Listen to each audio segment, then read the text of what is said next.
नाज़रीन, प्रोग्राम दो टोक के साथ मैं हूं आपकी होस्ट शुमाइला नवाज। नाज़रीन, सियासत का मैदान है, सियासतदानों के बयानात हैं, इल्ज़ामात हैं और तनकीद भी जारी है, जबकि सियासी दर्जा हरारत अब देखने में ये आ रहा है कि कुछ बढ़ता हुआ महसूस हो रहा है। पीटीआई के रवैये को लेकर सियासी हलकों में बड़ी बेचैनी है। खुद पीटीआई के जो अपने कारकुनान हैं वो भी काफ़ी गैर यकीनी का शिकार नज़र आ रहे हैं। पीटीआई के हवाले से कई सवालात जन्म ले रहे हैं। क्या हुकूमत ने पीटीआई के लिए मुज़ाकरात के दरवाजे बंद कर दिए हैं? क्या पीटीआई के लिए मुश्किलात मज़ीद बढ़ गई हैं?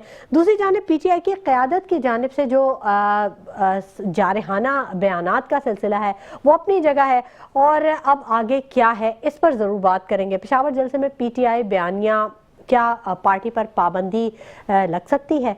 पीटीआई हर इदारों से टकराव की सियासत के इल्ज़ामात पर क्यों पूरी उतर रही है? पीटीआई पर ही ये इल्ज़ामात क्यों आ रहे हैं? इलेक्शन कमीशन ने बैरिस्टर गौहर को चेयरमैन मानने से इनकार कर दिया है और पीटीआई क़यादत बानी की रिहाई और सिंध हुकूमत पर तनकीद ही करती रहती है, दूसरा इसको कोई काम नहीं है। दूसरी जानिब कराची की अगर हम बात करें तो गटर पे गिरने के बाद होने वाली हलाकतों पर सियासत चमकाई जा रही है। मेयर कराची ने हर यूसी को 1 लाख रुपए गटर के ढक्कनों के लिए देने का ऐलान किया है, जबकि जमात इस्लामी के सैफुद्दीन साहब जो है, सैफुद्दीन एडवोकेट, उन्होंने मेयर कराची को कारकर्दगी ना दिखाने पर इस्तीफे का मुतालबा कर दिया है। ये आज के टॉपिक्स हैं जिन पर हम बात करेंगे, और इस वक्त स्टूडियोज में जो हमें ज्वाइन कर चुके हैं आवाम पाकिस्तान पार्टी के सलमान हाशमी हैं, जो हमें ज्वाइन कर चुके हैं, उनको खुशामदीद कहेंगे। अस्सलाम वालेकुम सलमान हाशमी। वालेकुम अस्सलाम। सलमान हाशमी साहब, सारी सूरत हाल आपके सामने है। आप भी एक पार्टी से हैं। सियासी पार्टियों में पीटीआई के रवैये को और पीटीआई के बयानात को और पीटीआई के का जो बयानिया है उसको लेकर बड़ी बेचैनी है, कैसे देखते हैं आप?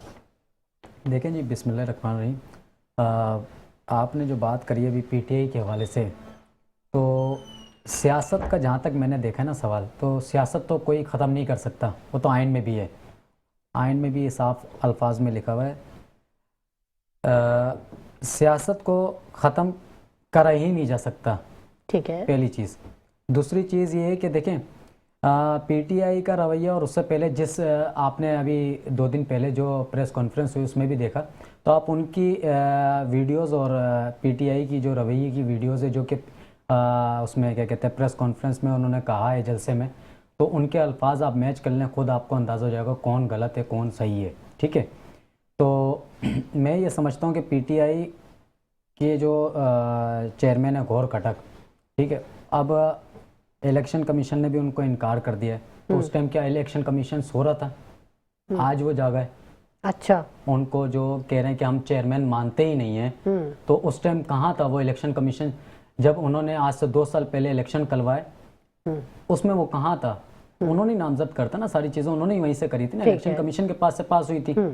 तो आज वो जाग चुका है, आज उनको ख्याल अब आया। ये क्या वजह है कि क्यों आज ख्याल आया? ठीक है, बिल्कुल बात करेंगे। पीटीआई से नसरुल्लाह अफरीदी साहब ने हमें ज्वाइन कर लिया, उनको खुशामदीद कहेंगे। अस्सलाम वालेकुम नसरुल्लाह अफरीदी साहब। वालेकुम अस्सलाम। नसरुल्लाह अफरीदी साहब, मेरी आवाज आप तक पहुंच रही है? जी, आपकी आवाज तो आ रही है मुझे। ठीक है, आपकी आवाज भी मुझ तक पहुंच गई है। बहुत खुशामदीद कहूंगी आपको अपने शो में।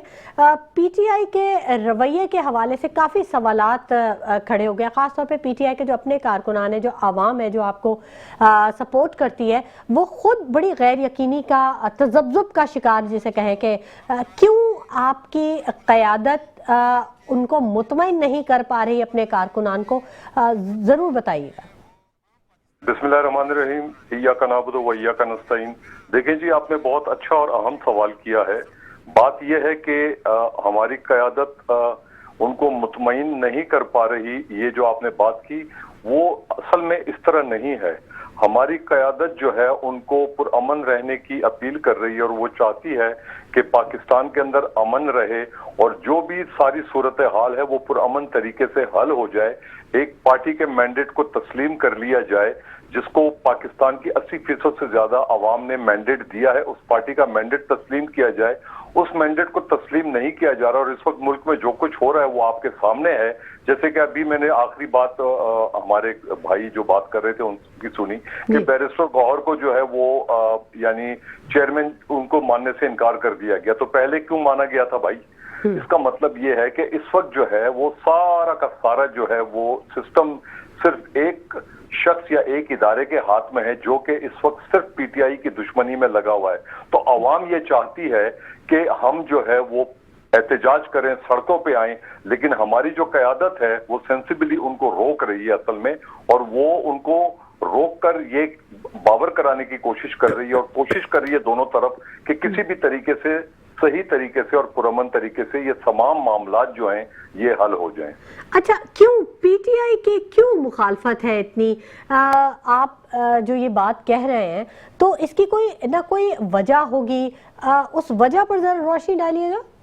जी देखें, दूसरी वजह आपने ये फिर बहुत एक अच्छा और अहम सवाल कर दिया है। इसकी वजह क्या है? सीधी सीधी सिंपल सी वजह है कि अभी वो वजह चले मैं अपनी जबान से नहीं बोलता, मैं आईएमएफ का इस वक्त का जो 2 साल का रिकॉर्ड आईएमएफ ने पेश किया है मैं वो आपके सामने पेश कर देता हूं कि आईएमएफ ने कहा है कि पिछले 47 यानी इस वक्त जो यानी करप्शन हुई है वो 5 खरब से यानी 5.3 खरब की करप्शन हुई है इस वक्त मुल्क के अंदर पिछले 2 साल में, जो आईएमएफ से कर्जे लिए गए उसके अंदर।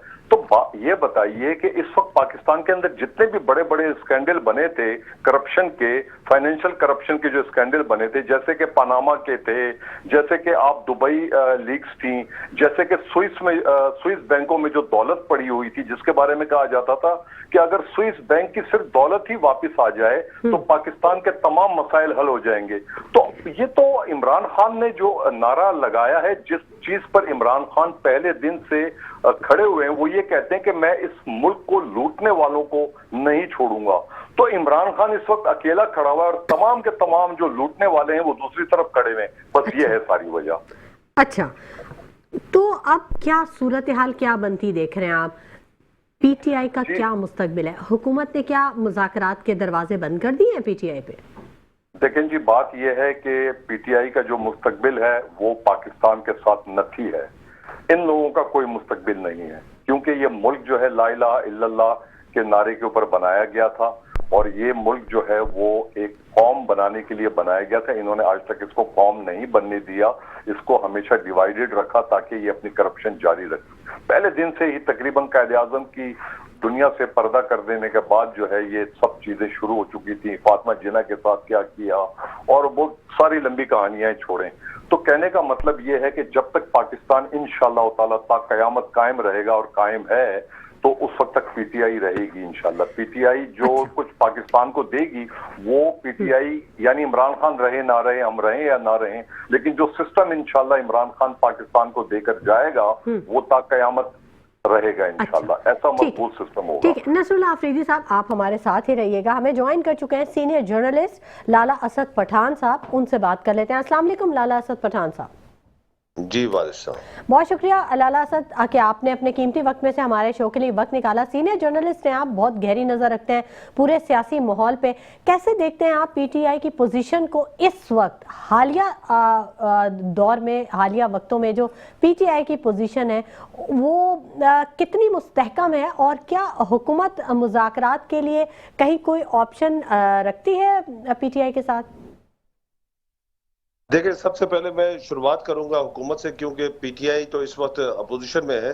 तो इक़्तिदारी जो पार्टी होती है शुरुआत वहां से होनी चाहिए कि हुकूमत को हमेशा बड़ा पन दिखाना चाहिए और मुज़ाकरात के दरवाजे कभी भी बंद नहीं करने चाहिए, क्योंकि हुकूमतें कभी भी मुज़ाकरात के दरवाजे बंद नहीं करती। मुज़ाकरात पॉलिटिकल जितने भी फोर्सेस हैं उनमें हमेशा होने चाहिए ताकि किसी न किसी तरीके से जो है उनके जो आपस में इख्तलाफात हैं उसका कोई हतमी नतीजा और कोई हतमी हल निकलना चाहिए। जहां तक रही पीटीआई की बात, तो पीटीआई को एक चीज को मद्देनजर रखना पड़ेगा कि उनको पाकिस्तान के लिए सियासत करनी चाहिए, पाकिस्तान के लोगों के लिए सियासत करनी चाहिए, न कि इस तरह की इंतशारी सियासत से इज्तनाब करें जिसमें वो पाकिस्तान के जो है वो कौमी इदारों को मलायन करें और उसके अलावा जो है वो पाकिस्तान के लिए एक प्रॉब्लम क्रिएट करें, पाकिस्तान का नाम है खराब हो। वो नहीं होना चाहिए। तो उनकी सियासत में पॉजिटिव आंसर को ज्यादा से ज्यादा होना चाहिए। और दूसरा, उनके पास इस वक्त केपी की गवर्नमेंट है 3 टर्म, यानी 2 टर्म वो मुकम्मल कर चुके हैं और ये तीसरा टर्म उनका चल रहा है। तो केपी में वो डिलीवर करने की कोशिश करें, एक मिसाल बनाएं पाकिस्तान के दीगर सूबों के लिए कि देखें हमारी ये तीसरी टर्म थी केपी में, हमने केपी में इस तरह काम किए हैं, इस तरह की बेहतरियां लाए हैं, इस तरह के अच्छे अस्पताल बनाए हैं, इस तरह के हमने सिविक्स इश्यूज जो है वो आवाम के हल किए हैं, सड़कें बनाई हैं, अमन अमान की सूरत हाल बेहतर की है, दीगर इश्यूज पे बहुत तेजी से काम चल रहा है। तो ये वहां पर नजर नहीं आ रहा। इस पे गुड गवर्नेंस पे जब तक पीटीआई काम नहीं करेगी तो ये मसला जो है वो आहिस्ते आहिस्ते ट्रेवल करेगा पूरे पाकिस्तान में। जो इस वक्त पॉपुलरिटी है खान साहब की, उसको भी ये डैमेज करेगी चीजें। तो ये उनको सोचना पड़ेगा पीटीआई को कि एक पॉलिटिकल फोर्सेस जो है वो कभी भी मुज़ाकरात के रास्ते बंद नहीं करती, बातचीत के रास्ते बंद नहीं करती। और पॉलिटिकल फोर्स कभी भी अपने मुल्क के रियासती इदारों के लिए और अपने मुल्क के लिए हैजान की सूरत हाल पैदा नहीं करती है, मुश्किल की सूरत हाल पैदा नहीं करती और इंतशार की सूरत हाल पैदा नहीं करती। हाँ, अपने मुतालबात के लिए एहतजाज जरूर करती हैं, वो फोरम्स उनके पास मौजूद है, कौमी असेंबली का फोरम्स मौजूद है, सूबाई असेंबलियों के फोरम मौजूद हैं, प्रेस क्लब्स मौजूद हैं, उस पर वो एहतजाज कर सकते हैं, वो अपनी बात कर सकते हैं, वो किसी भी हवाले से अपनी बात रख सकते हैं। मगर वो गुफ्तगू उनकी किसी भी सूरत में रियासत के ढांचे के खिलाफ नहीं होनी चाहिए। जी बिल्कुल, गवर्नमेंट के खिलाफ हो सकती है, गवर्नमेंट के खिलाफ बोला भी जाता है, पॉलिटिकल पार्टियां एक दूसरे के खिलाफ इल्जामात भी लगाती हैं, दूसरे के खिलाफ सख्त जबान भी इस्तेमाल करती हैं, मगर कभी भी रियासती इदारों को बलाइन नहीं किया जाता। ठीक है। तो इसलिए इस वक्त जो पीटीआई के लिए मेरी नजर में मुश्किल वक्त है वो इसी वजह से है कि उनके बहुत सारे जो दोस्त हैं, जो बानी तो इस वक्त जो उनके हैं वो तो जेल में है, उनकी वहां से ट्वीट कौन करता है कौन नहीं करता है ये मुझे पता नहीं है, मगर जो उनके जो दोस्त बाहर बैठे हुए हैं, जो प्रॉपर पॉलिटिशियंस हैं, कौमी असेंबली में, सेनेट में है, सूबाई असेंबलियों में है, इवन चीफ मिनिस्टर भी हैं, आप उनकी बहुत सारे दोस्तों की जो जुबान है वो बहुत ही इंतहाई सख्त जुबान है। इस तरह रवैया और जबान बहुत मैटर करता है। बिल्कुल सही कह रहे हैं करने से आप मामलात को हल नहीं कर पाएंगे। जी जी बिल्कुल। सलमान हाशमी साहब भी हमारे साथ मौजूद हैं। सलमान साहब, आप एग्री करेंगे लाला असद पठान की बात से कि रवैये और जबान बड़ा मैटर करते हैं? आप भी एक पार्टी से बिलोंग करते हैं, आपके भी चेयरमैन कभी तरह का कोई रवैया या जबान तो नहीं इस्तेमाल? देखिए जी, बिल्कुल ऐसी बात दुरुस्त है। लाला साहब की उससे जो बात इन्होंने करी है मैं उस पर बिल्कुल यकीनन उस बात पे मैं एतराफ़ करता हूँ कि देखें, कल को कोई भी हो सकता है कि हमारी सियासी जमात के उससे भी कोई आ जाए, तो कल को हमारे पास भी बैंड हमें भी यानी वो बैंड करेंगे, हमें भी रोका जाएगा। तो मैं इनकी बात पे बिल्कुल इत्तेफाक करता हूँ। देखें, हुकूमत की हम है ना, ये पतपुतलियाँ हैं, कठपुतलियाँ हैं, ऐसे के लिए जहाँ इनको नचाते हैं वहाँ हम नाचते हैं। सीधी बात तो ये, हुकूमत के पास क्या वो है माइंडेड? मुझे बताएं, क्या जवाब है हुकूमत के पास? हमें क्या वो करना चाहते हैं, क्या कहना क्या चाहते हैं? हमें जहाँ वो घुमाएंगे हम घूमेंगे। यानी कोई भी आप नून लीग आप देख लें ना, नून लीग के भी कितने हैं, सियासी जमात को आप बैंड नहीं कर सकते, रोक नहीं सकते, वो हमारा हक है, आईनी हक है। ठीक है, हम बोलेंगे। अच्छा, हमें लाने वाले कौन है? आप ये बताएं ना, हमें लाने वाले कौन है? इनको लाने वाले कौन है हुकूमत में? बात तो ये तय होती है, हुकूमत में लाने वाले इनको कौन है? अच्छा, नसरुल्लाह अफरीदी साहब से भी बात कर लेते हैं। नसरुल्लाह अफरीदी साहब, पीटीआई पर पाबंदी की कुछ आ रही हैं आवाजें, पीटीआई के लिए मुश्किल वक्त तो बहरहाल है, वो नजर आ रहा है, दूसरी सियासी पार्टियों को बहुत स्पेस मिलेगी इससे। पाबंदी की जहां तक आपने बात की है तो मुझे हैरत होती है कि पाबंदी तो क्या अब तक पाबंदी नहीं थी पीटीआई पे? पाबंदी तो पीटीआई पे ये है कि ना उसको एहतजाज करने की, ना उसको कहीं जलसा करने की, ना उसको मतलब और सब तो छोड़ें, फलस्तीन के लिए कोई प्रोग्राम करने की, 14 अगस्त पे कौमी दिनों के ऊपर कोई प्रोग्राम करने की इजाजत नहीं मिलती। तो पाबंदी तो पहले दिन से ही है, लेकिन असल में बात यह है कि पाबंदी का पीटीआई पे कोई असर एज ए पार्टी असर नहीं होता। उसकी वजह यह है कि अवाम पीटीआई को नहीं जानते, वो इमरान खान को जानते हैं और पीटीआई को इमरान खान की वजह से जानते हैं। नसरुल्लाह साहब, ये तो फिर शख्सियत परस्ती हो गई ना, ये तो फिर पार्टी से वफादारी कहाँ रही है? शख्सियत परस्ती जो है वो तो आप इस तरीके से तो कह सकते हैं कि शख्सियत परस्ती जो है वो लोगों की मोहब्बत है, लोगों का जुनून है उस शख्स के लिए जिसने उनको एक नया रास्ता दिखाया। आप याद करें ये एक और सियासी पार्टी के साथ भी यही मामलात थे और फिर मामलात बिगड़ते चले गए और फिर लोगों ने कहा कि ये शख्सियत परस्ती जो है ये गलत है। हाँ, लेकिन उस पार्टी के जो बानी थे उन्होंने ये कहा था कि हम शिकारपुर पे गेट बनाएंगे और ऊपर के इलाकों से, पाकिस्तान के दूसरे इलाकों से जो लोग आएंगे वो वीजा और पासपोर्ट लेकर आएंगे, वो शिकारपुर से गेट से इधर नहीं आ सकेंगे। उस बानी ने ये कहा था। इमरान खान ने ये नहीं कहा। उस बानी ने इंडिया में जाके ये नहीं कहा कि हमारी मदद करो और मुझे इंडिया की नेशनैलिटी दे दो, पाकिस्तान में हमारे साथ जो है इदारे जुल्म कर रहे हैं। इमरान खान ने ये नहीं कहा। इमरान खान ने ये कहा कि पाकिस्तान भी मेरा है और पाकिस्तान के तमाम इदारे और पाकिस्तान की फौज भी मेरी है। इमरान खान ने पार्टी में कोई मिलिटेंट ग्रुप नहीं बनाया, कोई मिलिटेंट फोर्स नहीं बनाई, कोई मिलिटेंट विंग नहीं बनाया, जबकि उस पार्टी में बोरीबंद लाशें मिला करती थी आपको कराची के अंदर। हमने किसी की बोरीबंद लाश जो है वो पीटीआई की तरफ से आपको नहीं मिली, ना मिलेगी कभी इंशाल्लाह ताला। और हमारे जो है सेंसिबल किस्म के जो रहनुमा हैं वो सारे जो है अवाम को भी इन चीजों से और इस रास्ते पे चलने से रोकते रहेंगे। और अवाम को भी इतना शऊर दिया जा चुका है, इमरान खान ने दे दिया है कि वो कभी भी इस रास्ते पे नहीं चलेंगे, वो पाकिस्तानियत से कभी भी नहीं हटेंगे। इसी वजह से जो है इमरान खान जो है एक अफसानवी शख्सियत बन गया, लोगों के दिलों में बसता है। अच्छा, ठीक है। नसरुल्लाह अफरीदी साहब, आप हमारे साथ ही रहिएगा। लाला असद पठान साहब, आप भी हमारे साथ रहिएगा और सलमान हाशमी साहब आपसे ही बात करते रहेंगे।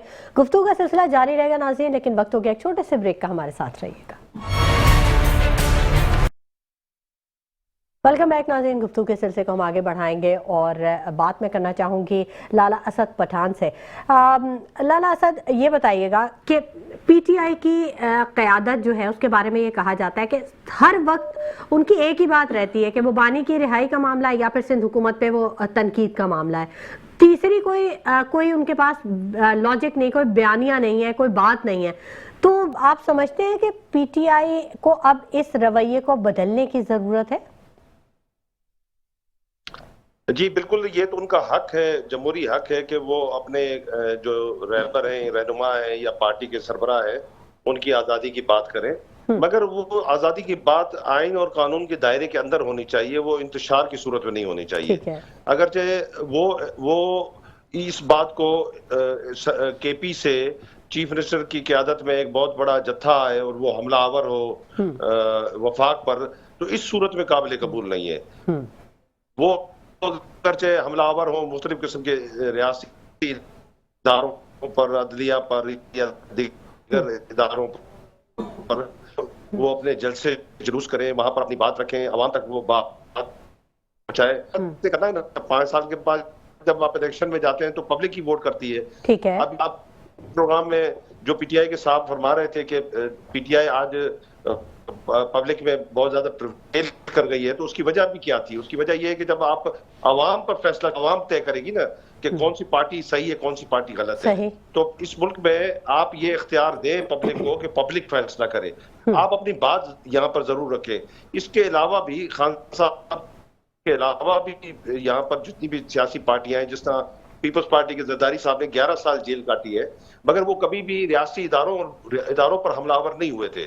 उन्होंने पॉलिटिकल जद्दोजहद जरूर की, अपनी बात आवाम तक पहुंचाई, आवाम के जरिए रास्ता बनाया और एक बार फिर इक़्तिदार में आ गए। आप अभी माजी करीब में जाएं तो नून पर कितने मुश्किल हालात थे। उनके जो है वो पार्टी के सरबराह को जेल में डाला हुआ था, बहुत सारे और कायदीन उनकी जेल में थे, वो लड़ते रहे, फाइट करते रहे, पॉलिटिकल अपनी जो है वो स्ट्रगल करते रहे और एक टाइम के बाद उनको फिर मौका मिला और वो इक़्तिदार में है।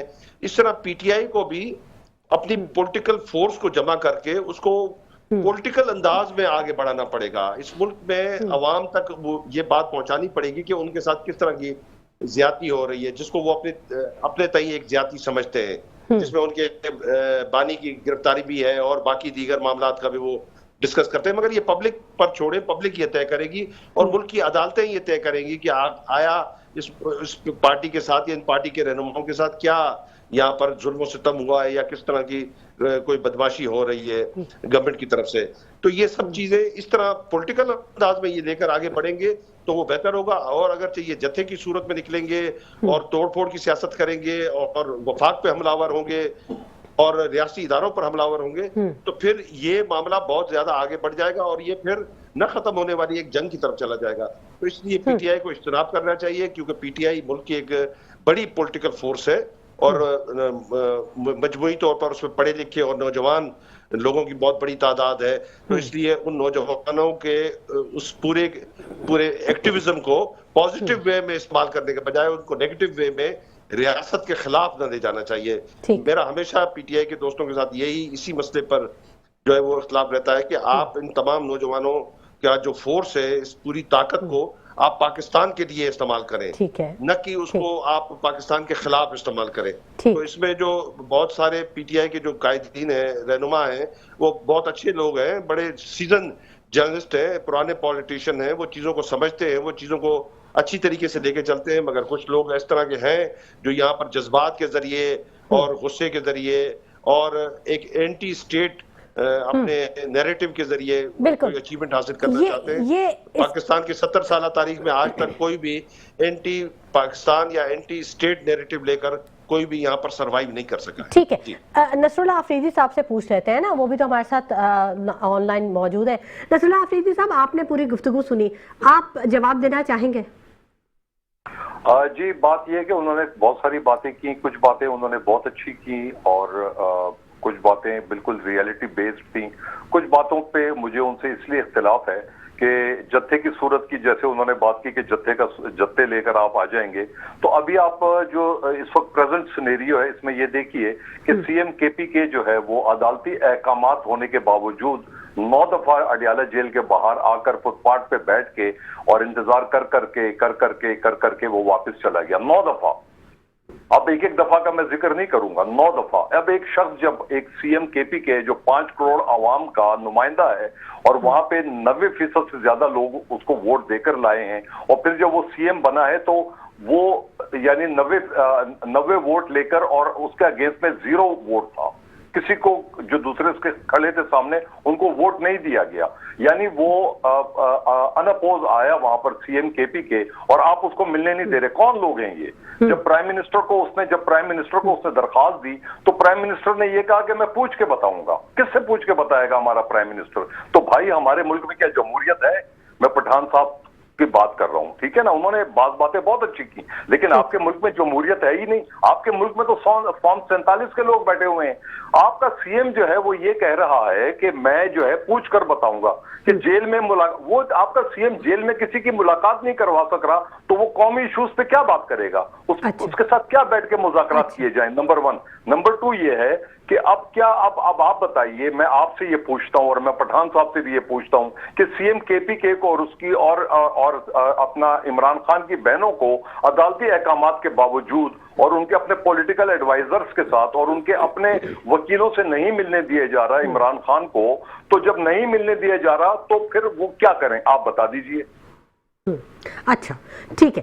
सलमान हाशमी साहब भी हमारे साथ मौजूद हैं। सलमान हाशमी साहब, आपकी अवाम पाकिस्तान पार्टी, ये भी एक उभरती हुई पार्टी है और शाहिद खाकान अब्बासी के बारे में तो कहा जाता है कि बहुत चिल, बड़े पुरसुकून हैं, बहुत सुकून से हर काम करने वाले और बड़ा पॉजिटिव थिंकर उनको कहा जाता है।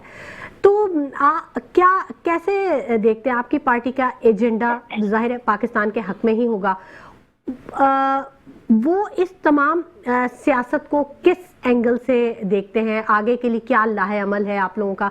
ज़रा इस पर भी ज़रा कुछ बताइएगा। जी बिल्कुल, देखें हमारी पार्टी का जो मंशूर है ना, वो तमाम सूबों को रिफॉर्म करने का है। अच्छा। तमाम डिवीज़न को सूबों में तब्दील करने का है। ठीक है। हमारा एजेंडा जो है बदलेंगे निज़ाम, जो हमारा नारा है, ठीक है, हमारे मंशूर में। इसका जब तक देखें बात आती है कि हम करेंगे कैसे, उसका तरीक़ाकार ये, जब तक हमारे तमाम सूबे रिफॉर्म नहीं होंगे ना, एजुकेशन के हवाले से, कानून के हवाले से, ठीक है, आइन के हवाले से, जो आइन में लिखा हम उस पे चलेंगे, उसी के ऊपर अमल दरामद करेंगे, आइन के खिलाफ हम नहीं होंगे। जो आइन में है बातें उसी पे हम अमल दरामद करेंगे। सिंपल सा, जब तक हमारी हुकूमत, देखिए हम NFC अवार्ड सबको मिलता है, चारों सूबों को मिलता है, ठीक है, सही है। सिंध हुकूमत जब जाती है तो वो वफाक वाले कहते हैं हम तो सिंध हुकूमत को दे चुके हैं। हमारा ये है कि हमारे को निचली सतह पे डिवाइड कर दिया जाए, ठीक है, सूबे बना दिए जाएं। जितने देखें 25 करोड़ आवाम है। अभी मैं कराची की बात करता हूँ, दूसरे सूबों की नहीं करता हूँ। आप दूसरे सूबों से आप मैच कर लें, हमारा कराची जो है ना, हमारी बदकिस्मती ये कि पीपल्स पार्टी की हुकूमत मुसल्लत करी गई है, ये हमारी बदकिस्मती है, सही है। और कराची के अंदर 70% टैक्स यहाँ से इंक्लूड होता है, ठीक है। बिजनेस कम्युनिटी की यहाँ है, कराची से तमाम सूबों से, शहरों से आने वाले लोग यहाँ कारोबार करते हैं। आज कराची जो रोशनियों का शहर था वो अंधेरों में तब्दील है, ठीक है। ये हमारी बदकिस्मती के पीपल्स पार्टी हम पे मुसल्लत है। हमारे को टैक्स यहाँ से हम इंक्लूड, हमारा यहाँ से होता है, जमा यहाँ से होता है, ठीक है। हमारे बजट देख लें, आज अब आप ये देख लें, BRTP की लाइन देख लें, इसको अभी और आप जितना खींचेंगे, क्योंकि देखें सिंध हुकूमत फेल है, तो मेरी गुजारा ना उनसे रिक्वेस्ट ये है कि वो हुकूमत छोड़ दें। अच्छा, हाँ, हुकूमत छोड़ दें। अच्छा, सलमान हाशमी साहब, उसकी मैं बेसिक वजह देखें, जी जी, यहाँ पढ़ा लिखा तबका इतना है और वो बेरोजगार है, थक गई है। तो मेरी सिंध हुकूमत से गुजारिश है कि आज जो मामलात बने हुए ना, ये सिंध हुकूमत की वजह से, 2 दहाइयों से। चले, सिंध हुकूमत के लिए 2 आ गए वोट। यहाँ पे आवाम पाकिस्तान पार्टी की जानिब से कह दिया गया कि आप अब हुकूमत को छोड़ दें। 17-18 सालों में आप डिलीवर नहीं कर पाए, बिल्कुल ऐसे डिलीवर नहीं कर पाए, अब आप आवाम को नहीं दे सकते कुछ भी। दूसरी तरफ जमात इस्लामी के सैफुद्दीन एडवोकेट साहब ने भी मेयर कराची से इस्तीफा मांग लिया। उन्होंने कहा कि आप है ही नहीं इस काबिल, आप काम नहीं कर सके और आपने कुछ नहीं किया। लाला असद पठान से बात कर लेते हैं। लाला असद, आप समझते हैं कि ये वाहिद हल है कराची के मसाइल का कि जो पीपल्स पार्टी है वो हुकूमत छोड़ दे, जो मेयर है वो मेयरशिप छोड़ दे, तो मसाइल हल हो जाएंगे? देखिए जी, ये तो कोई भी मसला नहीं है, क्योंकि आज अगर पीपल्स पार्टी के लोग इक़्तिदार में बैठे हुए हैं, तो कल को अगर जमात इस्लामी इक़्तिदार में आती है, मुस्लिम लीग नून इक़्तिदार में आती है, PTI इक़्तिदार में आती है, तो फिर पीपल्स पार्टी वाले ये मुतालबा करेंगे कि इनसे डिलीवर नहीं हो पा रहा, लिहाजा ये इक़्तिदार छोड़ दें। तो इक़्तिदार छोड़ने से मसाइल हल नहीं होते। असल में गुड गवर्नेंस पे काम करने की जरूरत है, और इस पे तमाम पॉलिटिकल फोर्सेस को आपस में एक टेबल पे बैठना होगा, एक दूसरे से बातचीत करनी होगी। यहाँ पर प्रॉब्लम ये है कि हमारी जितनी भी पॉलिटिकल फोर्सेस है वो अपने मुफादात के लिए तो लड़ रही है, ठीक है, अपने मुफादात के लिए लड़े। असद पठान साहब, मैं बिल्कुल आपकी बात मुकम्मल करूंगी, लेकिन यहाँ मुझे कहा जा रहा है एक छोटे से ब्रेक के लिए। नाज़रीन, गुफ्तगू का सिलसिला जारी रहेगा, लेकिन वक्त हो गया एक छोटे से ब्रेक का, हमारे साथ रहिएगा। वेलकम बैक नाज़रीन, गुफ्तगू के सिलसिले को आगे बढ़ाएंगे, और ब्रेक पर जाने से पहले लाला असद पठान से बात हो रही थी। लाला असद पठान, अपनी बात को मुकम्मल कीजिएगा, क्या कह रहे थे आप?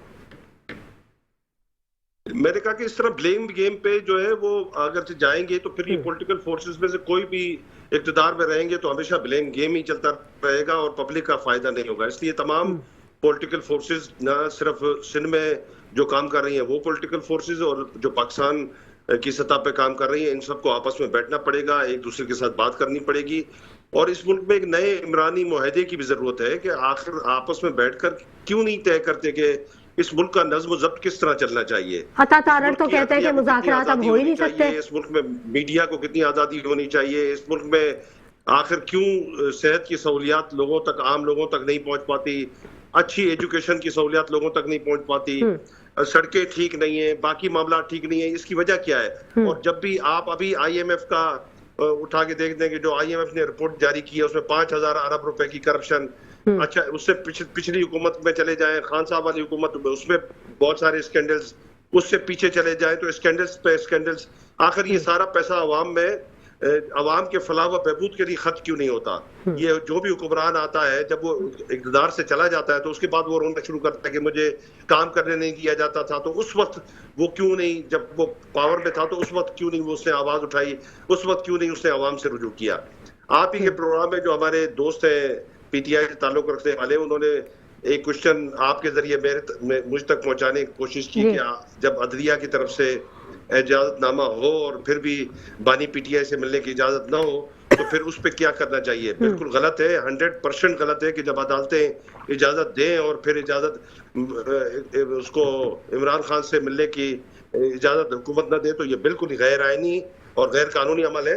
मगर उसके बावजूद फिर ये काम नहीं करना है अपने कि हमने सड़कों पर जाकर जो है वो मुल्क में इंतशार पैदा करें। हम एहतजाज का इख्तियार बिल्कुल हमें है, एज ए पाकिस्तानी हमें पाकिस्तान के आईन ने भी ये इख्तियार दिया कि हम एहतजाज करें और एहतजाज होना भी चाहिए। 11 साल जो है वो आसिफ अली जरदारी जेल में थे, तो आपको कहीं भी ऐसा मंजर नजर ना आया होगा कि कहीं पाकिस्तान में जो है वो हमलावर हुए वफाक की तरफ जाकर लोग, या इसी तरह नून के लोग इसमें जेलों में थे, तो इस तरह का कोई हमले का जो है वो हमलावर कोई भी नहीं हुआ था। और आपको ये भी याद रखना चाहिए पीटीआई के दोस्तों को, जब खान साहब खुद पावर में थे तो वो तो अमेरिका में दाढ़ी को हाथ लगा के कहते थे कि मैं वापस जाऊं तो ये एसी भी हटाऊंगा और ये कूलर भी हटाऊंगा। तो इक़्तिदार में जब लोग होते हैं तो उनके बिल्कुल ही जो है वो वे ऑफ टोन अलग होती है, और जब वो फिर हज़्ब इख्तिलाफ में होते हैं और तकलीफ में होते हैं तो फिर उस वक्त वो उनका वे ऑफ टोन अलग होता है। इसलिए समझना चाहिए कि पॉलिटिकल फोर्सेस को एक जत्थे की सूरत इख्तियार करने के बजाय पॉलिटिकल अंदाज में गुफ्तगू करनी चाहिए, और पॉलिटिकल अंदाज में इस तरह की उनको आगे अपने जो है वो कार्ड शो करने चाहिए जिससे वक्त की हुकूमत और रियासत मजबूर हो कि उनकी बात भी सुने और उनसे मुज़ाकरात भी करे। जी ठीक है लाला साहब, क्या आसिफ अली जरदारी साहब को ये इन्हीं सूरत हाल का सामना था, उनसे भी किसी को मिलने नहीं दिया जाता था क्या? देखिए जरदारी साहब जब जेल में था, वो आप पुराना सारा रिकॉर्ड उठा के देखें, उसको किस तरह ह्यूमिलिएट किया जाता था, किस तरह उसको 8-8 10-10 एसपी और उस वक्त के जो आईजी थे मुश्ताक, वो उनको अपने सामने इंट्रोगेट कराते थे, जिसमें उसकी ज़बान काटी गई। वो तमाम पुराने जो सीनियर जर्नलिस्ट हैं उनकी किताबें उस पर लिखी हुई हैं, आप पढ़ें कि किस तरह का जुल्म था उस जमाने में। तो ना अदलिया बोलती थी, ना मीडिया इतना पावरफुल था कि उसमें आवाज बुलंद हो। आजकल तो मीडिया बहुत ज्यादा वोकल है, और उसके अलावा सोशल मीडिया ने तो एक इनकलाब बर्पा कर दिया है। जितना भी आप नेशनल मीडिया को दबाने की कोशिश करें, मगर सोशल मीडिया के जरिए हर बात सामने आ जाती है।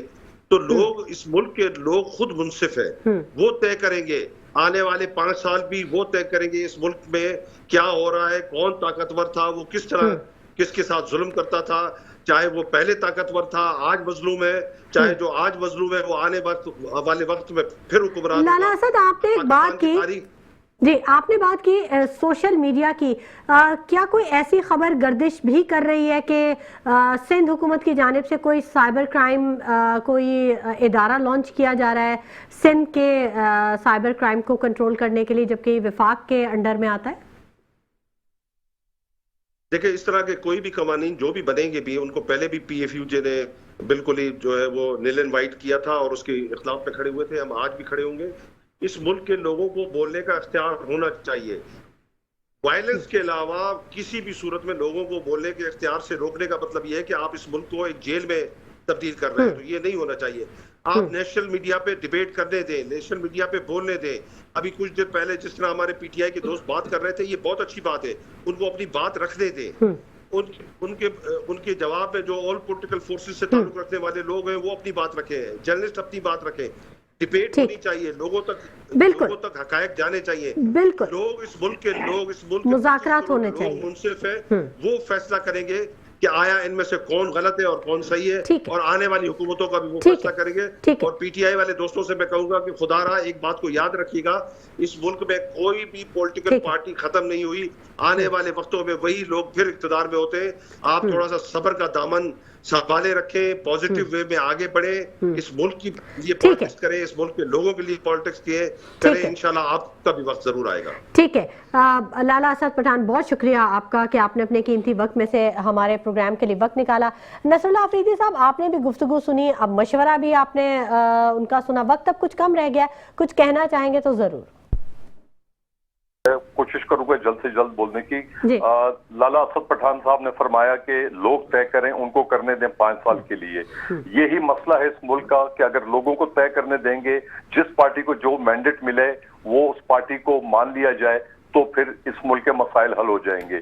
अच्छा, दूसरा जो है वो आपने ये कहा कि यानी ये जो क्राइम कंट्रोल, पता नहीं CC समथिंग आगे कुछ और भी है, साइबर क्राइम, साइबर क्राइम का कोई इदारा, cyber crime control cyber crime का इदारा, ये इस बुनियाद पे सिंध हुकूमत बनाना चाह रही है। बिल्कुल बनाने की इनकी मीटिंग हुई है, ये बना रहे हैं, क्योंकि कराची के अंदर एक बच्चा जो है जिसकी नागहानी फौतगी हुई, बच्चा जाँ बहक हुआ, जो बहुत अफसोसनाक था, गटर में गिरकर। उस पे जितना इनको क्रिटिसाइज किया गया पीपल्स पार्टी को और मेयर कराची को, तो इनके तो रोंगटे खड़े हो गए, इनका बैंड बजा दिया लोगों ने सोशल मीडिया के ऊपर। क्यों? क्योंकि जैसे कि अभी वो एक और साहब ने फरमाया कि यहाँ पर दबा के जो है करप्शन हो रही है। लेकिन फिर पंजाब में मरियम नवाज ने क्या किया कि उसने अपने टाउट साफियों के जरिए वहां पर यह कहलवाना शुरू कर दिया, प्रोग्राम करवाए कि देखिए जी पंजाब के अंदर कितना अच्छा मैनेजमेंट हो रही है कि वहां पे गटर में कोई गिरकर नहीं मरता। लेकिन वहां पर क्या हुआ कि लोधरा के अंदर अभी 2 दिन पहले एक बच्चा गिरकर गटर में जाँ बहक हो गया और उसके ऊपर कोई भी सहाफी नहीं बोला, कोई प्रोग्राम नहीं हुआ। कराची सिंध के पीपल्स पार्टी के इस मामले के ऊपर पूरी जो है वो मीडिया इनके पीछे पड़ गई और प्रोग्राम्स करवाए गए, क्योंकि इन्होंने ही करवाए ना, सारे इनके टाउट साहब भी हैं, इनके प्रोग्राम है, चैनल है, उन्होंने करवाए। तो सिंध गवर्नमेंट ने अब ये सोचा कि चूंकि पंजाब में ये सब इसलिए नहीं हुआ कि वहां पे ये क्राइम साइबर कंट्रोल वो है, पार्टी है, हमें यहाँ भी बना देनी चाहिए ताकि लोगों को खौफजदा करें और कोई हमारे खिलाफ बोल ना सके। ये है सारी सूरत। ठीक, सलमान हाशमी साहब, वक्त अब कम है, आप भी कोई मैसेज देना चाहें तो जल्दी से मैं सुनना देखिए जी, मैं ये चाहता हूँ कि, और मेरी पार्टी भी ये चाहती है, हर बंदा अपने अपने डोमेन में काम करे, ठीक है। और रहा सवाल लाला असद पठान साहब का, तो मेरा ख्याल है कि सीनियर जर्नलिस्ट हैं, इनके पास बहुत ज़्यादा मवाद भी होगा, लेकिन पीपल्स पार्टी अपनी सिंध में जाके इंटरेस्ट सिंध में चली जाए तो वहाँ से इनके आप व्यूज़ ले लें, खुद मिल जाएंगे। तो मैं आपको सिर्फ इतना सा बताऊँ कि देखिए, पीपल्स पार्टी की हुकूमत या दूसरी हुकूमतें जो भी हैं, अभी तक तो हमारे पास जो आ रही हैं वो MQM आई, पीपल्स पार्टी आई, PTI आई, तो PTI का भी जहाँ तक है, मैं हमारी किसी सियासी जमात से दुश्मनी नहीं है, सबको आजमा चुके हैं, सबको आजमा चुके हैं। हर बात ये ना, देखिए PTI वही इमरान खान साहब थे, वही लीडर थे जो कहते थे कि मैं है ना पैदल भी आऊँगा, गाड़ी से आऊँगा, तो वो शुरू में हेलीकॉप्टर से, जो उनका घर का रास्ता मेरा ख्याल है 20 मिनट का था, हेलीकॉप्टर से आ रहे थे, ठीक है, सरकारी खर्चे पे। फिर वही इमरान खान साहब थे कि वो कहते थे कि मैं मजदूरों के लिए घर भी दूंगा, नौकरियां भी दूंगा, जल्दी से। वो सारी चीजें नहीं है। तो मैं आपको सिर्फ एक चीज बताऊं, अपने अपने डोमेन में काम करें, ठीक है। और दूसरा के देखें, आवाम परेशान है, इसका हल निकालना है, इसके लिए हमारे लिए आवाम के परेशानी का हल निकालना चाहिए। बहुत शुक्रिया सलमान हाशमी साहब, आपकी तशरीफ आवरी के लिए बहुत शुक्रिया। नसरुल्लाह अफरीदी साहब कि आपने हमें वक्त दिया, बहुत शुक्रिया। लाला असद पठान साहब कि आपने हमें वक्त दिया। नाज़रीन, सवाल तो बहुत सारे हैं और कुछ मैं भी आपसे सवाल करूंगी, सोचिएगा जरूर कि क्या निज़ाम को बदलने की जरूरत है या निज़ाम को ठीक करने की जरूरत है। इसी के साथ शुमाइला नवाज को इजाजत दीजिए, अपना बहुत ख्याल रखिएगा, अल्लाह निगहबान।